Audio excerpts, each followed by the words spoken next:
Welcome to the New Books Network. Hello and welcome to another episode on the New Books Network. I'm one of your hosts, Dr. Miranda Melcher, and I'm very pleased to be speaking with both of the authors of the book titled Pet Revolution: Animals and the Making of Modern British Life, published by Reaction.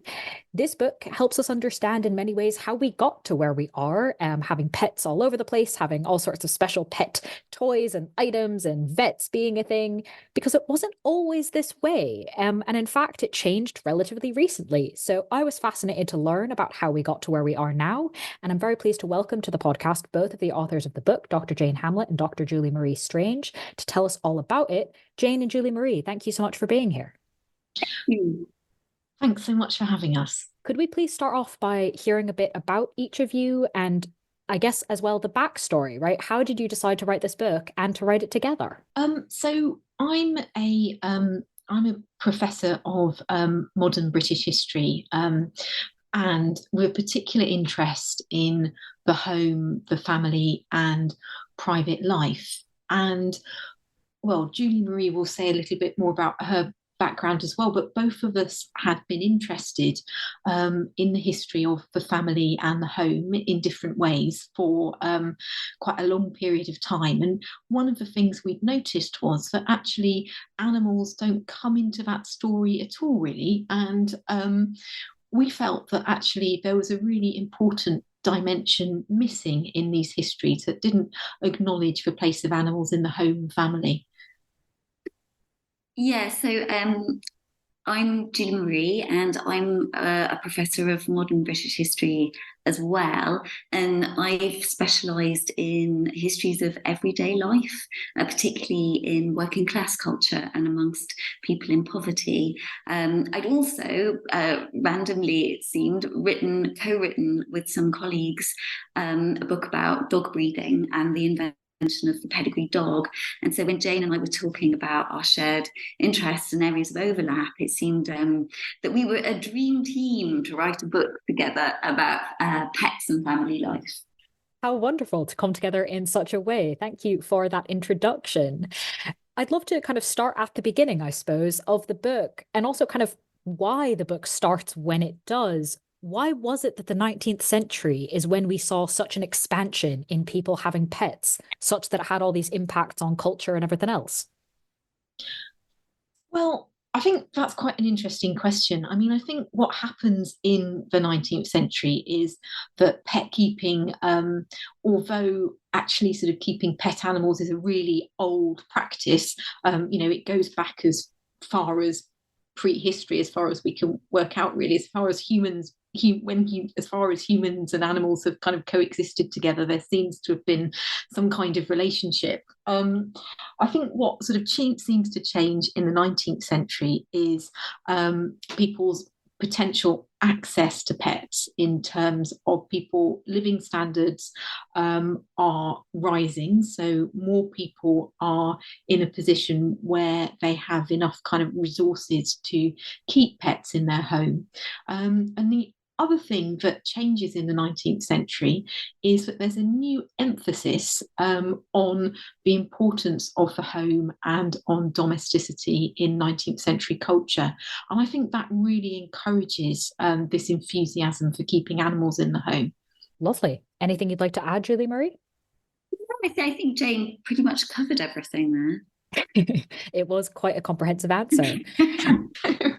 If we then kind of, to give us an overview, I suppose, of the details that we're going to discuss further, if we take that as our starting point and then we think about today, what, as the two of you were going through this research and writing process, were some of the strongest continuities that you found between things that are starting in Victorian Britain and things that we still have today without maybe realizing where they came from?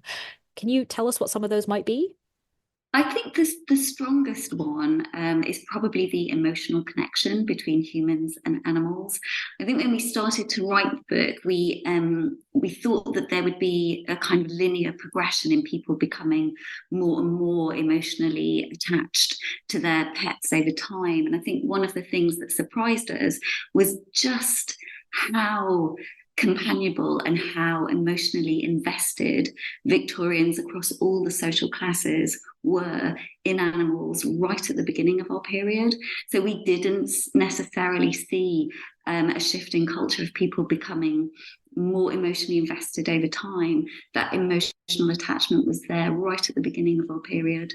Yeah, and I think one of the other things is the way that pets and pet keeping becomes commodified in the 19th century. So the pet economy and industry around it is different in the 19th century, but this is the point at which it starts to develop. And so particularly so there's kind of a boom in publishing advice on how to keep pets.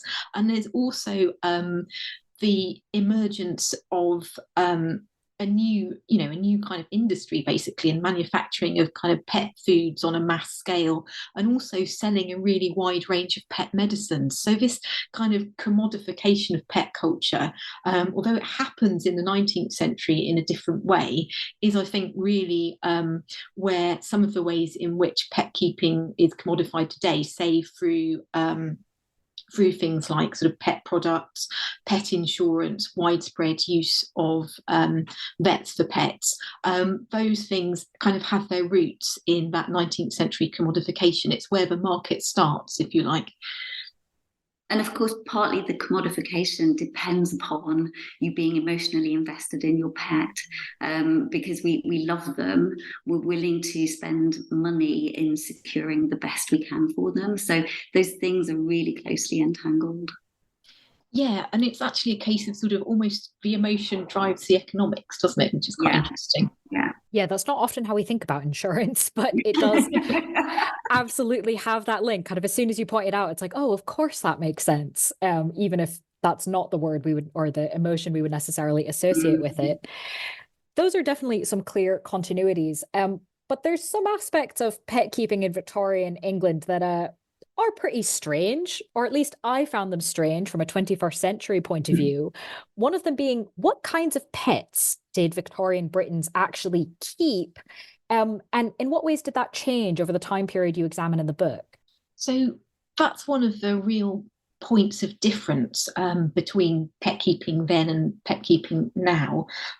So the Victorians had a completely different attitude to animal welfare, and they were kind of willing and open to the idea of keeping a whole range of wild animals as pets in the home.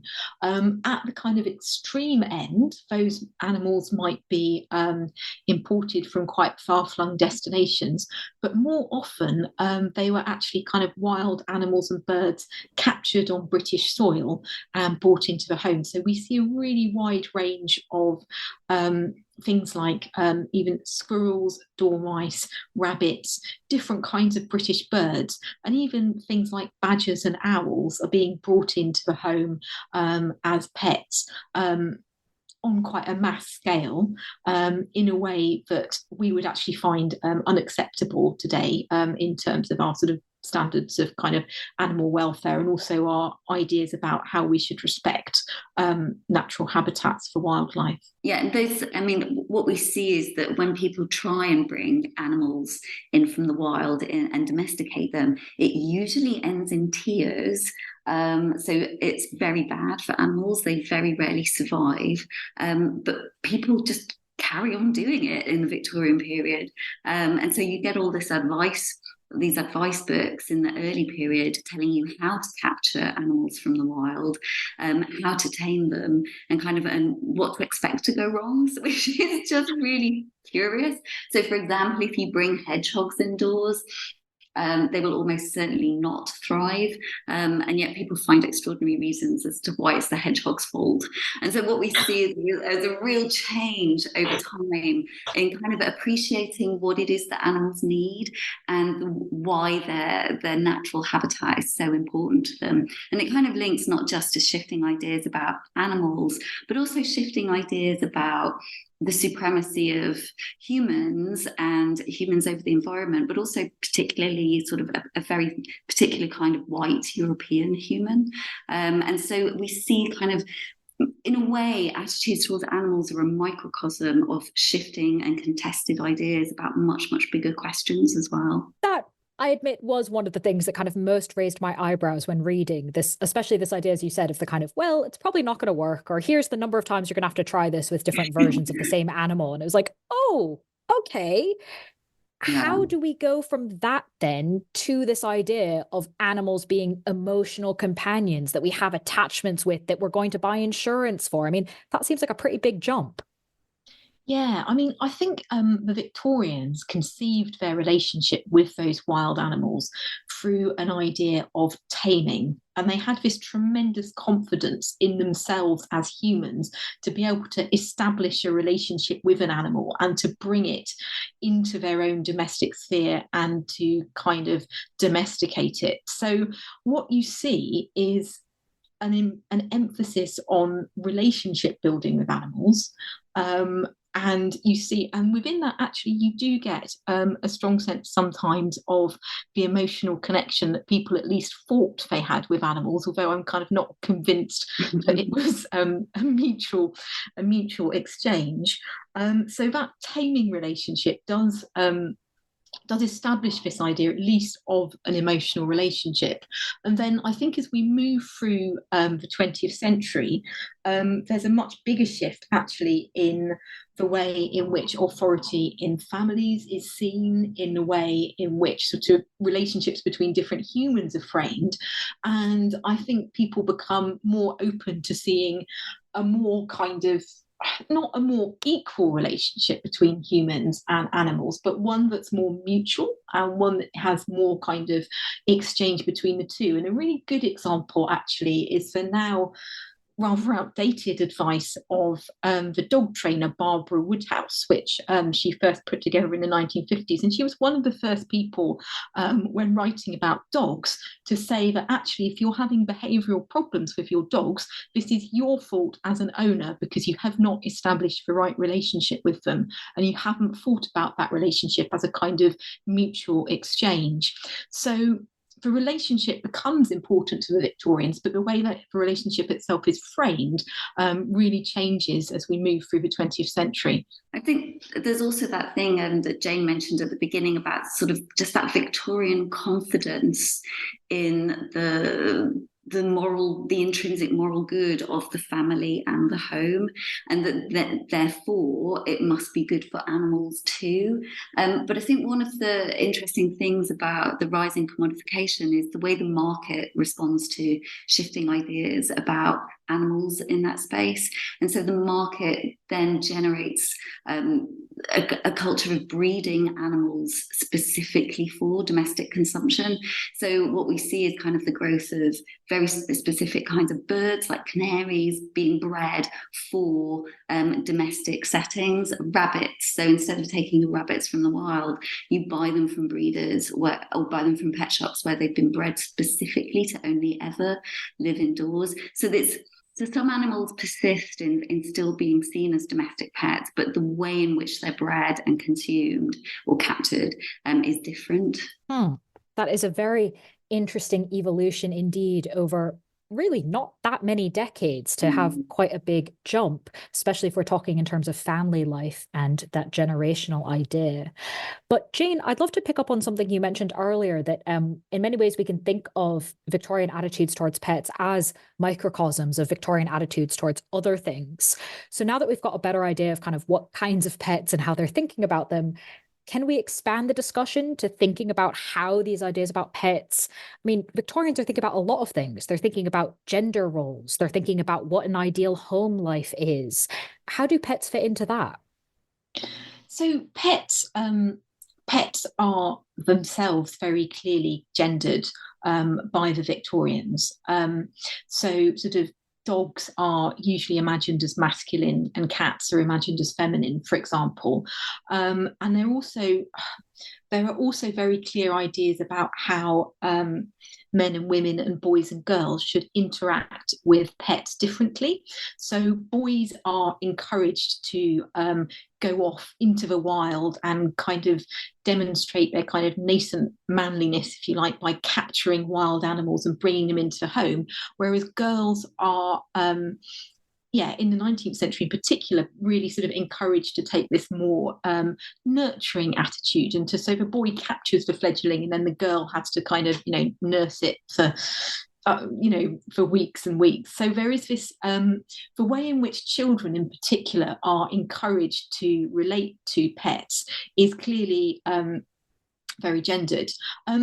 It's quite interesting also, though, that boys are, in some contexts, encouraged to be quite caring for pets. So in the case of rabbits, boys are encouraged to invest quite a lot of energy and thought in building the right kind of accommodation for them. And you can almost see that as kind of training in kind of their role as kind of future fathers and providers. Although, of course, they are also trained and encouraged to think about killing them in the right way. So it's not all completely sentimental. But I'm sure Julie Marie has more to say here too.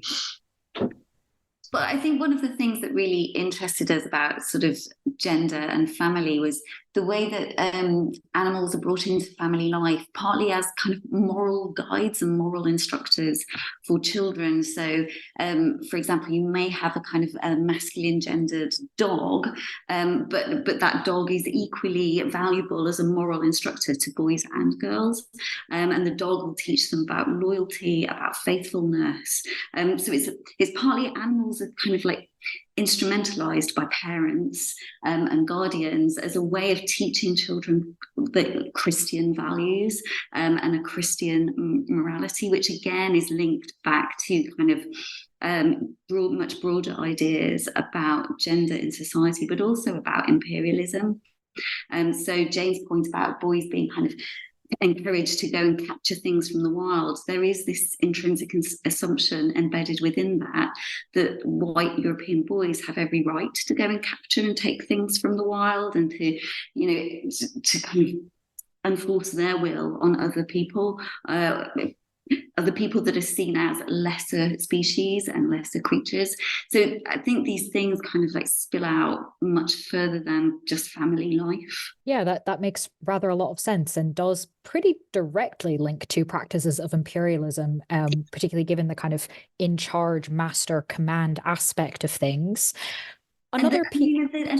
This is often represented in children's literature as not only right and naturalized, but also as a kind of kindness. So it's like a civilizing project for children that they practice and learn on animals and the natural world first. But it never questions, probably not until we saw a shift in attitude sort of around the turn of the century, where this confidence starts to falter. And there's a kind of scaling back of that confidence in the white man's role in the broader world. Absolutely. These links are very, very clear as soon as we think about them.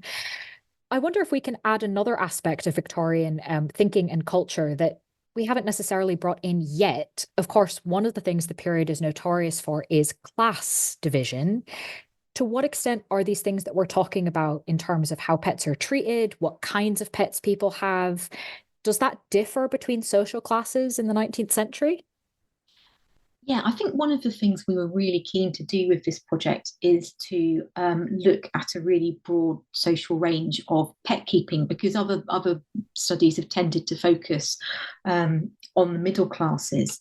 And I think one of the key things we found is that in terms of emotional investment in pets, that spans different class groups. And we certainly couldn't come down and say that one group had a stronger emotional investment in animals than the other.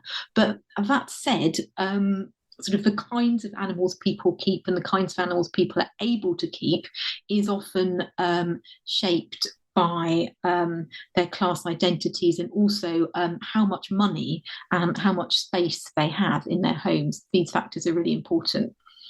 It's also, I mean, people with more precarious incomes, the pets they keep have a more precarious status. And so what we see is that for people who hit really hard times, those pets and the status of those pets are often very shaky. And if you're struggling to feed your children, many parents will sacrifice pets in order to feed their children. And sometimes, rather traumatically for some children, that means that their pets become their food. And so we found a number of cases where, for example, pet rabbits were had to be slaughtered in order to provide a family with food, and that trauma lived with those children for the rest of their lives. So the status of pets is much more precarious for people who don't have economic stability. And we see that now, don't we? With we're facing huge economic instability in our societies at the moment, and what we see is people having to surrender pets and give them up simply because they can't afford to keep them. So it's economic income and economic stability has a huge impact on our ability to keep pets and to keep them the way we would like to. Yeah, an unfortunate continuity with today. In that answer, you both sort of mentioned implicitly and explicitly the idea that pets are in the home, and that kind of the size of one's living space has an impact on the kinds of pets you can keep and how well you can keep them. But if we go back to kind of what we were saying earlier about like catching them and trapping them and the sorts of pets that were being sought after earlier on, they weren't necessarily indoors from the beginning. So when and why did pets become or begin to sort of be living indoors? And what impact did this have on things like how best to keep a pet or even pet consumerism? So I think with dogs and cats, there are a couple of things that seem to produce a trend for keeping them indoors in the 20th century. And with cats, one of the quite big practical changes that takes place from the 1920s is increasing access to safe medical ways of neutering your pet. So take male tomcats, for example. If it's possible to neuter a tom, this means on a very sort of practical level, it's not going to sort of come into your house and pee everywhere, which is a real problem. So I mean, so there are certain sort of practical changes like that that make indoor pet keeping more possible.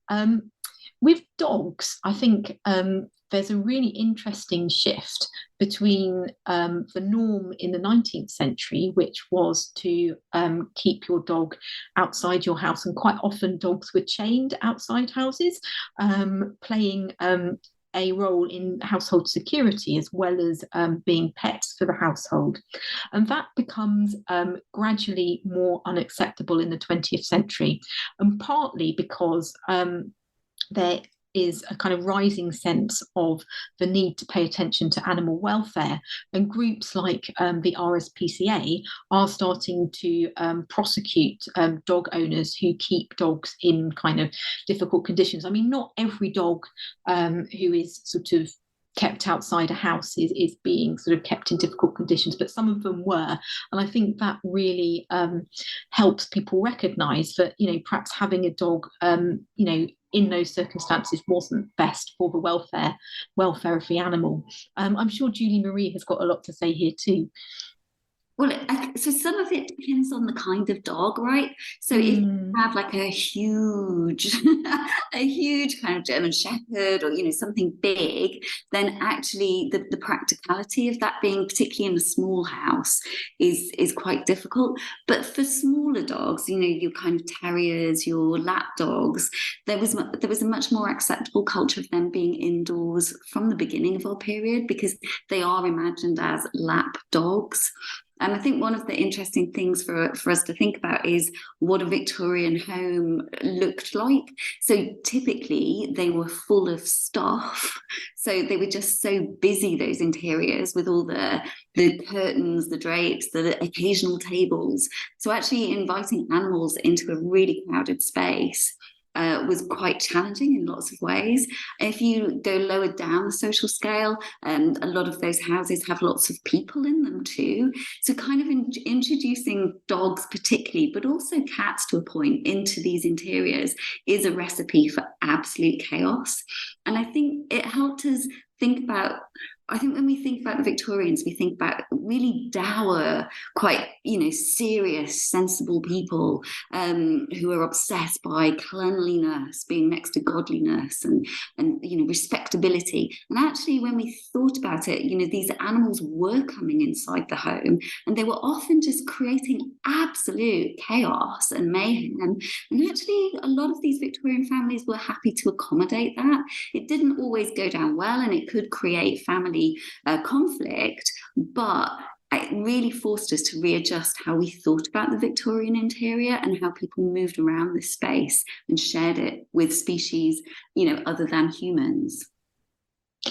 Yeah, I mean, the example that always sort of leaves me a bit sort of stunned is the number of people who seem to think it was fine to keep birds in the home, but they weren't actually confined to cages. They were allowed to just, sort of flap around the house, as it were. And you can imagine the sort of hygiene consequences of that. But yes, so it's a very different, once you start putting animals back into the Victorian home, you do start to have quite a different picture of what it might have been like.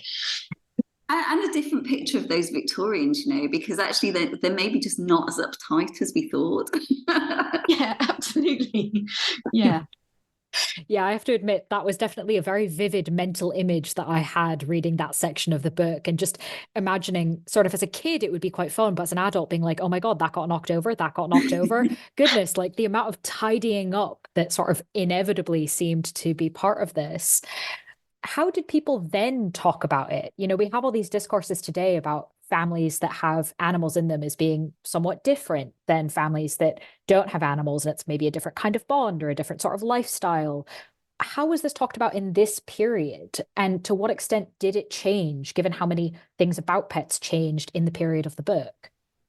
Yeah, I think what happens in the 19th century is that people become more willing to present animals as family members or as family.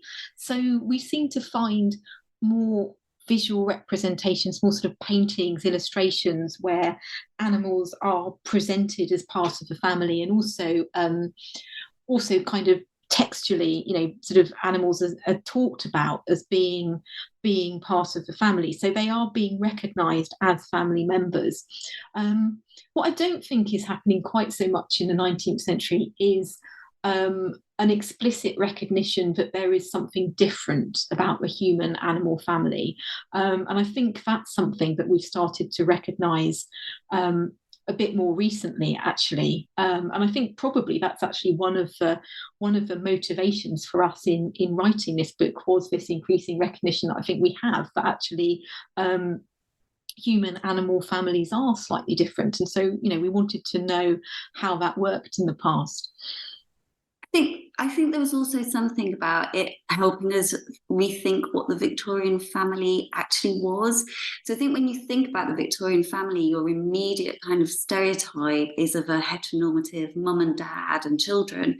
And actually, when we started to think about animals and the way that you might constitute family with animals, it really kind of encouraged us to think about different kinds of family formations that are there in the 19th century. And so there's an increasing recognition throughout the 19th century that people who live alone, either by choice or by circumstance, but live with their animals, that they absolutely saw those companionships as being a family. And people who live in what were then, unorthodox living arrangements, perhaps in same-sex couples, often it's so striking how often those couples have animals in their family. And so I think we really started to see how thinking with animals enabled us to see different ways in which family or home or household might be constituted in this period. Yeah, I think it definitely complicates some of our assumptions about kind of the uptightness, as one of you said earlier, of the Victorian family. given what we've talked about then so far in terms of the increased importance of pets and kind of the amount people are willing to think about them and accommodate them and spend on them, I was not particularly surprised to turn the page and find that veterinarians become more of a thing given all of this context. Can you perhaps tell us a bit more about that? Kind of when did people start finding vets? What were early vets like? How did this impact sort of pet keeping more broadly? Yes, so in the 19th century, the veterinary profession was expanding, but actually their main focus was really working animals and particularly horses. So vets did a little bit of work with pets, but this really wasn't their focus most of the time. But that seems to start changing in the late 19th century, particularly with the rise of pedigree dogs and cats that are seen to be quite valuable animals that are worth investing more medically. I mean, I think so. And as we move into the 20th century, what happens for vets is that the market in terms of horse care really starts to fall away as horses become less important in sort of society. And then by the mid 20th century, we've got something that looks a bit more like the kind of veterinary culture we have today, in that most people are taking their animals to the vet for a few things, and some people are using the vets quite extensively. And there are some really interesting impacts on the way in which people form relationships with their pets as a result. I think being able to sterilize animals safely makes a very big difference in the relationship between humans and cats, for example, and particularly female cats, because if a cat is frequently getting pregnant and producing kittens, you then have the issue of what to do with those kittens. And again, that was an area of debate in the 19th century, again, how best to dispose of the many, many kittens that your pet animal was producing. And of course, once you can kind of safely circumvent that process, it does completely change the nature of your relationship with the animal. I think it's also worth noting that a lot of the animal welfare charities that exist in Britain today, so the RSPCA, Blue Cross, the Dogs Trust, they've actually got a very long pedigree themselves. And by the 1900s, early 1900s, they were actually recognizing that people who were perhaps working class or in poverty were really struggling to secure medical care for their animals. And so those animal welfare charities, right at the beginning of the 1900s, start to develop schemes to support the working class people in accessing veterinary care for their pets. And those schemes kind of grow and grow and grow. And by the 1920s, in most major cities, you would be able, if you were in poverty or you couldn't afford veterinary care, you would be able to turn to one of those animal charities and have some help in accessing veterinary care for your pet. So those kind of charities have a very long history of supporting people being able to access usually very expensive care for a very long time. That was definitely a history I was not aware was nearly as long as it is. So thank you both for explaining that. I suppose continuing from the previous question, obviously not every interaction with taking a pet to a vet necessarily ends well, right? There are definitely instances where we end up in the sad situation of pets having to be put down or dying of old age or whatever it might be, which, although sad now, also from a historical point of view, kind of is a really interesting thing to analyze. So I'm wondering if the both of you can tell us a bit about not who actually felt emotions about their pets, whether happy or sad, because we're human and pets, okay, that probably hasn't changed that much. But how was this talked about, given especially our assumptions or understandings about Victorians and emotions more broadly? Who was allowed to love pets? Who was allowed to have happy emotions about pets, sad emotions about pets? What was that aspect like? And did it differ if the people talking about this had pets themselves? Were they being judged by people without pets? I mean, what was this discourse? I think there's a general acknowledgement that people who live alone but have pets in the 19th century will mourn their passing more, because there's a general recognition that those animals were a person's family, and so what you tend to have is a lot of sympathy towards older people who are living alone with an animal when that animal dies. The thing about pets, of course, is that they have really short lifespans. So one of the things we generally don't think about when we get a new pet is that we will be responsible for probably having to make a decision about ending that pet's life. And that's I think one of the things we found was that how difficult people have found that from the very beginning of our period, and how difficult it can be to access support for that, but also how difficult it was to talk about that in a public context, particularly with people who didn't have pets. And so what we found was that people would often share their grief over an animal with other pet lovers and expect those people to be able to understand, whereas they were often quite ashamed about making that grief public. And there was a sense of you have a writer like Jane Welsh Carlyle, whose beloved dog Nero dies, and she is utterly devastated. Jane will not answer the door for days after Nero's death. She just won't let people in to the house. She won't see people because she's afraid that people are going to laugh at her for being so upset and say, look, it's just a dog. Whereas for Jane, that dog was her soulmate. And so there is this kind of real embarrassment. I think what we see over the period we looked at is hopefully a shift in that, and a kind of move towards acknowledging that animals are family. We have really deep emotional connections with them, and that losing an animal is always going to break our hearts. And I think we have a sort of a general understanding now that people do need to grieve and to mourn the loss of their pets. I would hope that we've definitely made that a more welcoming space for people to discuss since then. And it is really interesting to think about how that's shifted and the ways in which that's shifted since the period that you both examine in the book, amongst, of course, all the other things that we've discussed so far. I still think for me, the strangest one is kind of which things counted as pets. Don't know if I'm going to get over that one in a hurry, but you know what? The whole point of a book is to teach you things and have it stay with you. So obviously you've succeeded in that. And I really only have one final question left. This book is obviously out and available for people to go read and investigate themselves. Is there anything you're each working on next, whether or not it's on this exact topic, whether or not it's a book, whether or not it's even something you're doing together? Anything you'd like to preview? Well, we're both working on sort of separate research projects at the moment, and yeah, I'm sure Julie Marie can say a bit more. I'm working on a new project on collections of family papers, and how reading them as kind of material objects can tell us more about the family in the first half of the 20th century.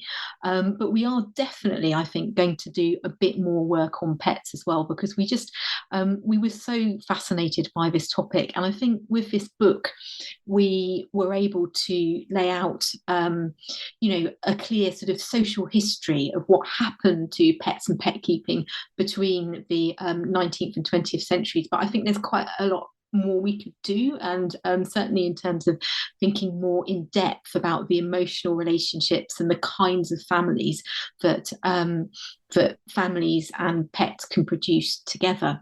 Anyway, I'm sure Julie Marie has stuff to say as well. Yeah, I mean, I think having sort of gone down this pet path, we're never entirely going to let it go. I mean, we had so much fun researching and writing this book, and I think we produced the book, but found we just had so much more we wanted to say about human-animal relationships. So there's definitely more in the pipeline on pets from us. But I'm currently finishing a book on the stigmatization of poverty in the 19th century, which is very different, but also writing a social history of money. So yeah, it's very eclectic, my interests, but pets are definitely still in there. Well, all of it sounds interesting to me, to be honest. But I'm also glad to hear that there will be more pet things. It's definitely evident, I think, from reading the book, sort of how much you both enjoyed putting this together. So, in the interest of nothing else, of a lovely partnership continuing, that seems like a lovely thing to look forward to. And of course, listeners can read the book we've been talking about, titled Pet Revolution: Animals and the Making of Modern British Life, published by Reaction. Jane and Julie Marie, thank you again for being with us. Thanks for having us. Thank you very much.